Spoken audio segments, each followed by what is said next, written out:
Mon téléphone portable a vibré à minuit avec un message que je ne m'attendais pas à recevoir. Comment oses-tu détruire ma famille? Je vais t'achever comme j'aurais dû le faire il y a des années.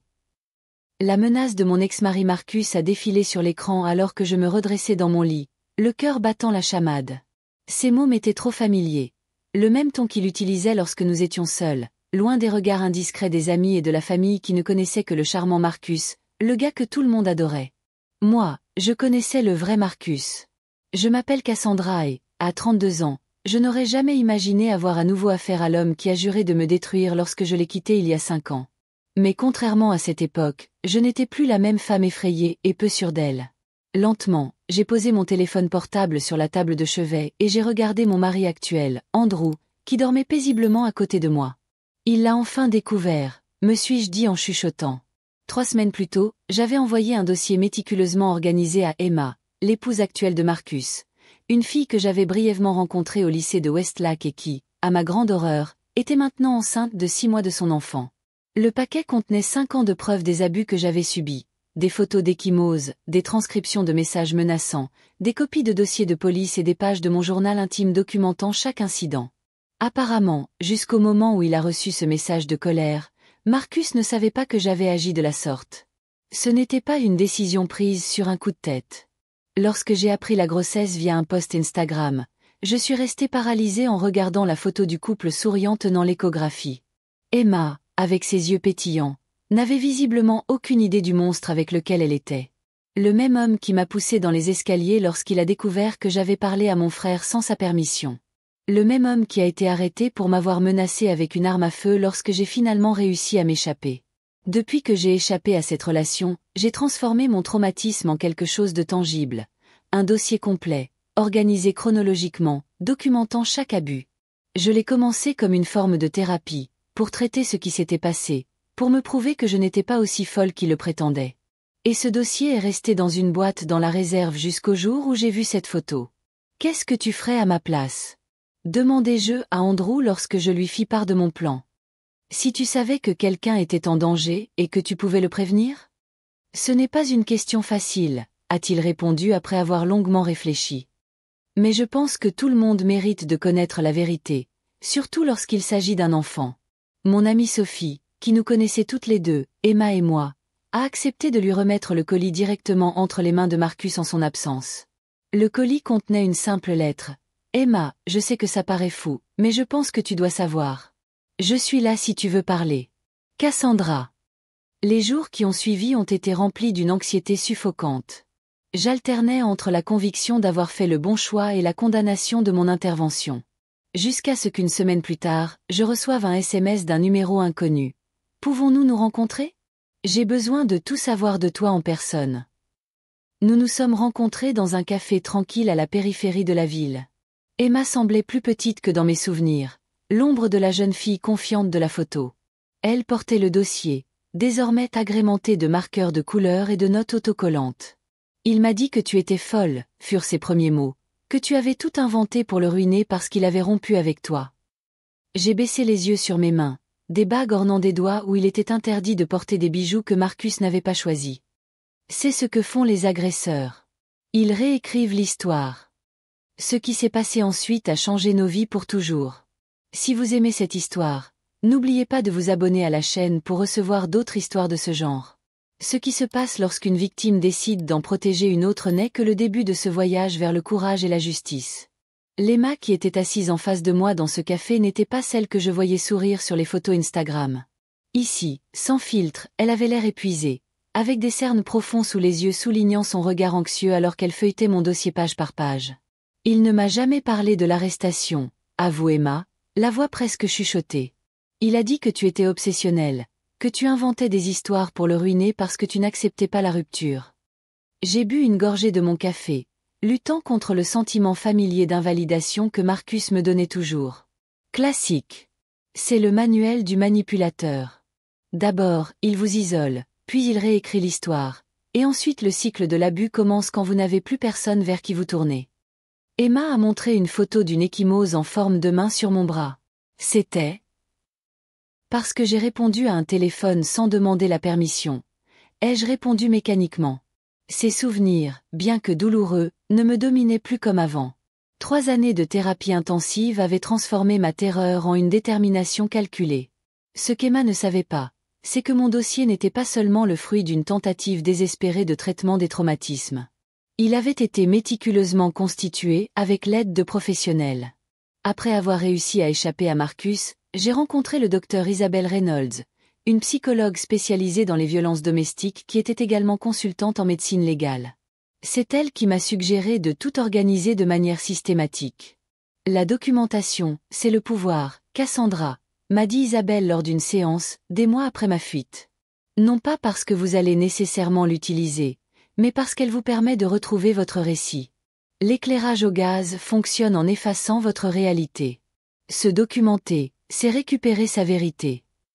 Au cours des 2 années suivantes, Isabelle m'a aidé à classer chaque incident par ordre chronologique, en y joignant des preuves médicales, des captures d'écran de messages menaçants et des témoignages de voisins. Lorsque Marcus a finalement été condamné, mon dossier comptait plus de 200 pages. J'aurais aimé te connaître à l'époque, dit Emma en essuyant une larme. J'aurais peut-être pu te croire. Personne ne croit tant qu'il n'a pas vu par lui-même, ai-je répondu en pensant au nombre de personnes qui m'ont abandonné lorsque j'ai préféré Marcus à elle, et au nombre d'autres qui se sont éloignés de moi lorsque j'ai essayé de le dénoncer. Ce que je n'ai pas dit à Emma lors de cette première rencontre, c'est à propos de Lorraine, mon avocate et maintenant amie proche. Lorraine Diaz avait été désignée comme ma représentante légale lorsque j'ai finalement eu le courage de dénoncer Marcus. Elle a été la première personne à voir clair dans la façade qu'il avait si soigneusement construite. Votre ex est un prédateur classique, m'a dit Lorraine le jour de notre rencontre. Charmant en public, c'est un monstre en privé. J'ai vu ce schéma une centaine de fois. La semaine précédant cette rencontre avec Emma, j'ai consulté Lorraine sur mes options. J'ai expliqué que je n'essayais pas de détruire son mariage, mais que je m'inquiétais vraiment pour cet enfant. Lorraine a réfléchi un instant. Techniquement, vous ne diffamez personne en partageant des documents judiciaires publics. Sa condamnation est du domaine public. Mais faites attention à vos motivations et à votre approche. Cela ne doit pas ressembler à une tentative de vengeance.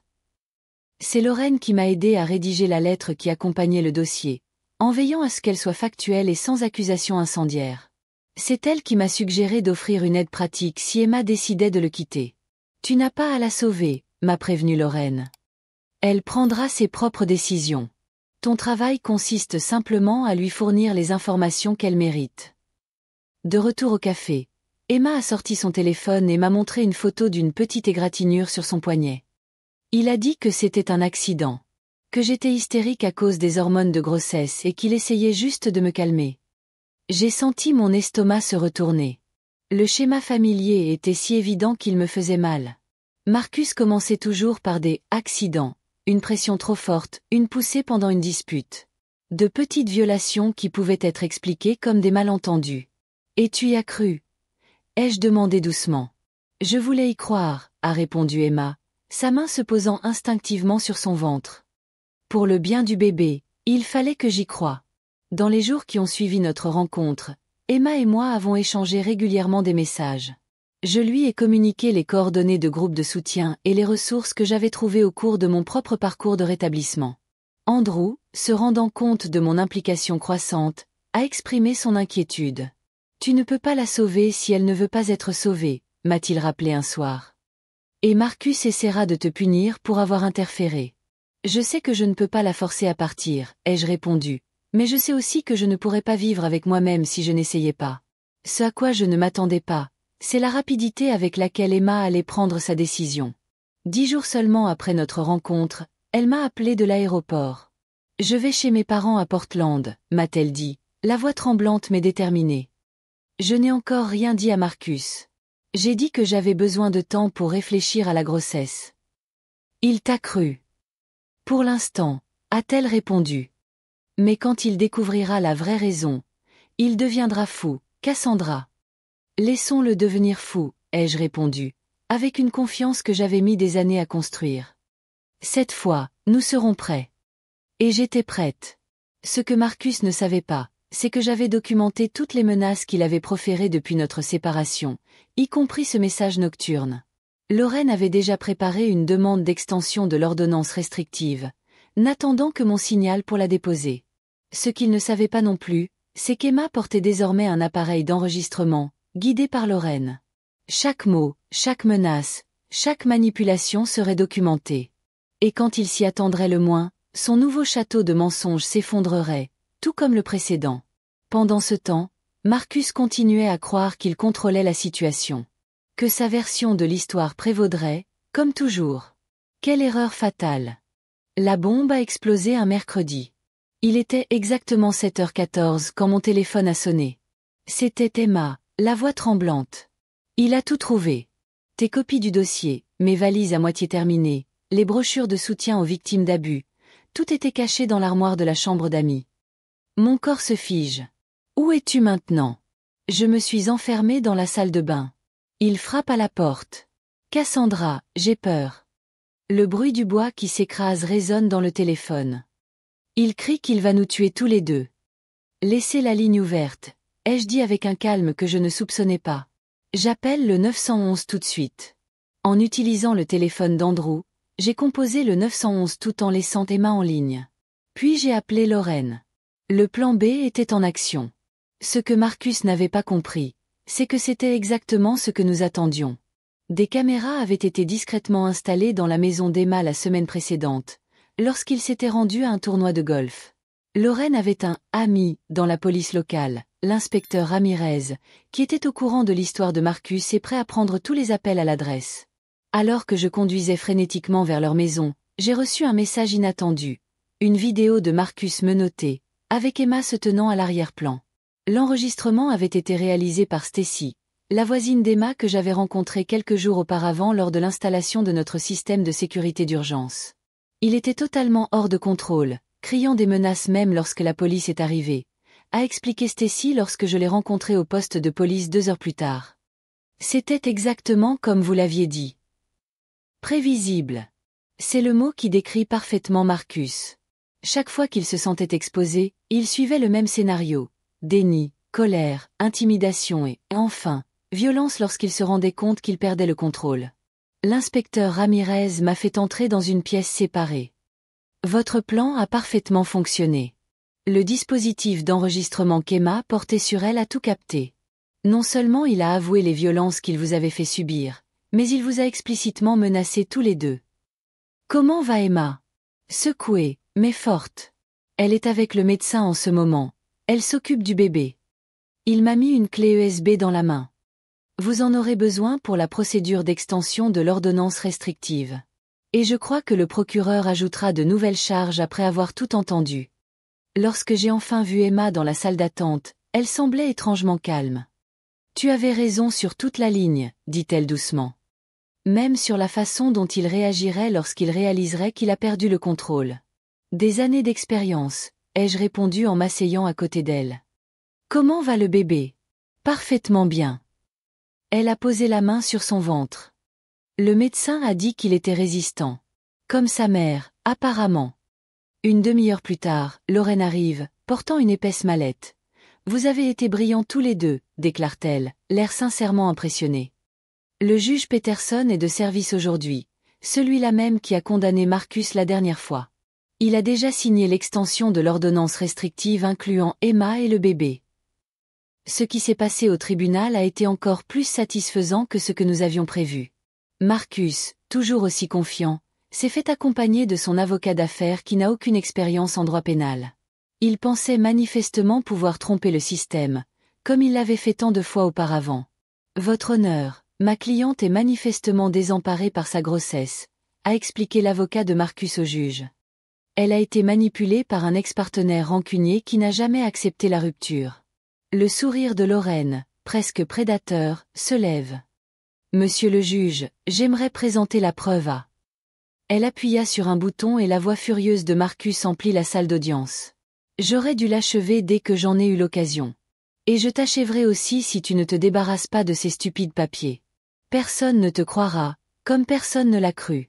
Tu sais pourquoi? Parce que c'est moi qui contrôle la narration. Le visage du juge se durcit visiblement. Monsieur Tran, savez-vous que vous avez violé votre probation en envoyant des menaces à Madame Nova? Marcus pâlit. Je n'ai jamais. Lorraine a alors présenté les captures d'écran du message de minuit qu'il m'avait envoyé il y a plusieurs semaines. Le juge Peterson a regardé Marcus en face. La Cour se souvient très bien de vous, monsieur Tran. La dernière fois, vous vous êtes repenti et avez promis de changer. Ce que je vois aujourd'hui est exactement le même comportement que celui qui vous a amené sous ma juridiction il y a 5 ans. C'est à ce moment-là qu'Emma se lève, malgré les protestations de son avocat. Votre honneur, puis-je parler? Le juge acquiesce et Emma, la main posée sur son ventre visible, regarde Marcus en face. Pendant des mois, j'ai cru que tu avais changé. Que l'homme violent décrit par Cassandra faisait partie du passé. Je l'ai cru parce que je voulais le croire. Parce que je devais le faire, pour le bien de notre fils. Elle prend une grande inspiration. Mais tu n'as pas changé. Tu es juste devenu plus habile à cacher qui tu es vraiment. Et je ne permettrai pas à mon fils de grandir en pensant que ton comportement est normal ou acceptable. Toute la salle d'audience se tait. Marcus ressemblait à un homme qui se noie, ouvrant et fermant la bouche sans émettre le moindre son. Le juge Peterson n'a fait preuve d'aucune pitié. Monsieur Tran, non seulement vous n'avez pas respecté votre période de probation, mais vous avez clairement démontré que vous représentiez une menace permanente. Je révoque votre probation et j'ajoute de nouvelles accusations de menaces, d'intimidation et de tentative d'agression. Alors que les agents s'approchent pour le menotter, Marcus retrouve enfin la parole et s'adresse directement à moi. Ce n'est pas fini, Cassandra. Tu vas le regretter. Mais pour la première fois, ces menaces n'ont pas suscité la peur. Elles n'ont fait que confirmer à tous ceux qui se trouvaient dans la salle d'audience qui il était vraiment. Alors qu'il l'emmenait, Lorraine s'est penchée vers moi et a murmuré. Cette fois, il va passer au moins 5 ans en prison. Et quand il sortira, il aura une injonction permanente contre vous, Emma et l'enfant. Cette nuit-là, Emma est restée dans notre maison d'hôte. Assise sous le porche, regardant les étoiles, elle demanda « Comment saviez-vous qu'il réagirait exactement comme ça ?» J'ai expliqué que les agresseurs suivaient des schémas. Il s'agit d'une question de contrôle. Lorsqu'ils sentent qu'ils perdent ce contrôle, ils passent rapidement à l'intimidation et à la violence. Il avait l'air si. Hésite-t-elle, cherchant le mot juste. Normal. Ai-je suggéré. Charmant. Fiable. Elle a acquiescé. Personne ne croirait à leurs atrocités s'ils n'avaient pas l'air tout à fait normaux en public.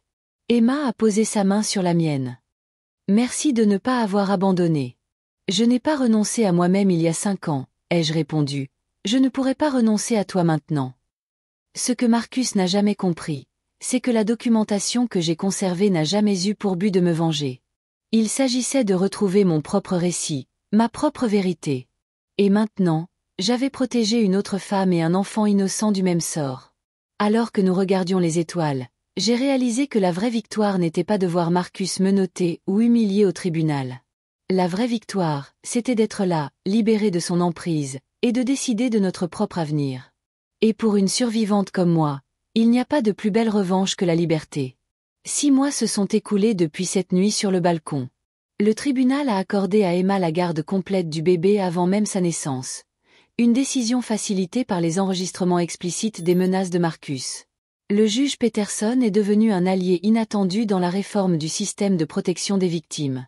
Son affaire a créé un précédent, explique Lorraine au cours du déjeuner. Désormais, toute ancienne victime peut légalement avertir ses nouveaux partenaires de l'existence d'abus avérés sans risquer la diffamation. Surnommée « la loi de Cassandre », une ironie qui n'échappe pas aux connaisseurs de la mythologie grecque, la directive était en cours d'application dans 3 États. Mon nom est devenu synonyme de « celui qui dit la vérité que personne ne veut entendre ». Marcus a été condamné à 7 ans de prison après avoir violé sa mise à l'épreuve et accumulé de nouvelles charges. Son entreprise l'a licencié en invoquant une « clause morale ». Son avocat a disparu dès que l'argent a été épuisé. Et sa famille a enfin vu son vrai visage lorsque les enregistrements ont été présentés. Son père m'a appelé, raconte Emma en déjeunant. Il s'est excusé pour tout et a demandé s'il pouvait rencontrer son petit-fils. Et vous avez dit? Peut-être, éventuellement. Mais sous surveillance et avec des règles claires. Elle sourit, caressant son ventre de 8 mois. J'ai appris de toi que poser des limites n'est pas cruel, c'est nécessaire. Il était impressionnant de voir Emma s'épanouir loin de Marcus. La femme peu sûre d'elle que j'avais rencontrée dans ce café a disparu, remplacée par une personne confiante. Elle a repris ses études pour obtenir un master en éducation de la petite enfance et a déjà reçu des offres d'emploi. Quant à moi, je n'ai jamais eu l'intention de devenir une activiste. Je voulais juste protéger une femme. Mais l'histoire a fait le tour des médias locaux et j'ai rapidement reçu des messages d'autres femmes me demandant conseil. Vous devriez écrire sur votre expérience, m'a suggéré mon thérapeute, le docteur Michael. Il y a tant de personnes piégées dans des relations abusives qui pensent qu'elles n'ont aucun moyen de s'en sortir. Je ne suis pas écrivain, ai-je protesté. Non. Et ce dossier méticuleusement organisé? On dirait qu'il a été écrit pour moi. À contre-cœur, j'ai ouvert un blog anonyme où je partageais non seulement mon histoire, mais aussi des stratégies pour documenter les abus et reconstruire après un traumatisme. En l'espace de 3 mois, le site avait atteint un demi-million de vues. Lorraine et moi avons élargi l'idée en créant des ateliers dans des centres d'accueil pour femmes. La documentation comme moyen d'action est devenue notre slogan. Les juges ont commencé à remarquer le changement dans la qualité des preuves dans les affaires de violence domestique. Andrew a souri lorsque je suis arrivée après notre 10e atelier. J'ai reçu un message intéressant aujourd'hui, a-t-il commenté en montrant son téléphone. Il s'agissait d'un courriel d'un éditeur qui me demandait si je voulais transformer le blog en livre. Titre proposé, le dossier, comment documenter la vérité et reprendre sa vie en main. Ils ont trouvé le blog? Ai-je demandé avec surprise. L'une de vos éditrices vivait une relation abusive. Votre site l'a aidé à s'échapper. Le jour de la naissance du fils d'Emma, Léo, j'ai reçu des fleurs à l'hôpital, accompagnées d'une carte, à la femme qui a sauvé 2 vies. Cette carte provenait de la mère d'Emma, qui avait d'abord douté des accusations, mais qui était maintenant une fervente alliée. En regardant Emma avec Léo, j'ai compris que mon dossier n'avait jamais porté sur Marcus. Il s'agissait de retrouver ma propre histoire. Et maintenant, j'aidais d'autres personnes à retrouver la leur. 3 mois plus tard, j'ai appris l'arrestation de Marcus. Marcus avait tenté de convaincre la commission des libérations conditionnelles qu'il était persécuté par un ex-vengeur. Mais la commission avait lu mon livre et avait reconnu toutes les tactiques de manipulation qu'il avait utilisées. Lorraine sourit en entendant. C'est ironique, n'est-ce pas? Il l'a toujours accusé d'être obsédé par l'idée de tout documenter. En fin de compte, c'est cette obsession qui l'a maintenu à sa place et qui a sauvé d'innombrables victimes. Lors de notre dernière visite, Emma a emmené Léo rencontrer tante Cassandra. En jouant dans le jardin, elle a avoué. J'ai failli jeter votre dossier. Mon premier réflexe était de protéger Marcus, de protéger son image.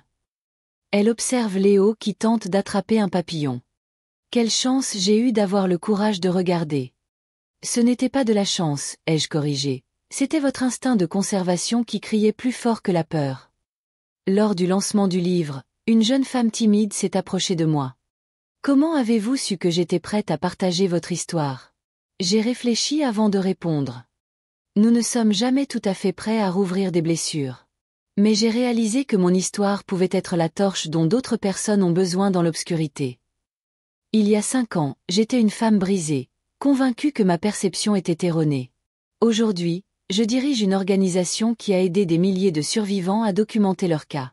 Marcus est toujours en prison. Emma est titulaire d'une maîtrise et travaille à l'élaboration de programmes scolaires sur les relations saines. Léo grandira en sachant ce qu'est le respect. J'ai trouvé un but dans la douleur que je pensais me détruire. J'ai transformé mon dossier personnel en un mouvement qui sauve des vies. C'est peut-être la plus belle des vengeances. Ne pas se contenter de survivre, mais s'épanouir. Ne pas se contenter de s'échapper, mais aider les autres à trouver un moyen de s'en sortir. Ne pas se contenter de se documenter pour se convaincre soi-même, mais partager pour éclairer le chemin des autres. Marcus a essayé d'effacer ma réalité, mais il a fini par m'inspirer pour préserver non seulement ma vérité, mais celle de milliers de personnes. Il a essayé de me faire taire, et maintenant ma voix résonne dans des pages lues dans tout le pays. Certains me demandent si je le regrette. Ma réponse est toujours la même. La vérité n'est pas une arme, c'est un bouclier. Et partager ce bouclier est l'acte le plus courageux que nous puissions accomplir. Si vous vous reconnaissez dans cette histoire, sachez que vous n'êtes pas seul. Il y a des gens prêts à croire en vous, à se battre pour vous, à éclairer votre chemin hors des ténèbres. N'oubliez pas de vous abonner à la chaîne pour recevoir d'autres histoires qui peuvent faire la différence dans votre vie ou celle de quelqu'un que vous connaissez. Car parfois, tout ce dont nous avons besoin, c'est d'une seule voix prête à dire « Je crois en toi ».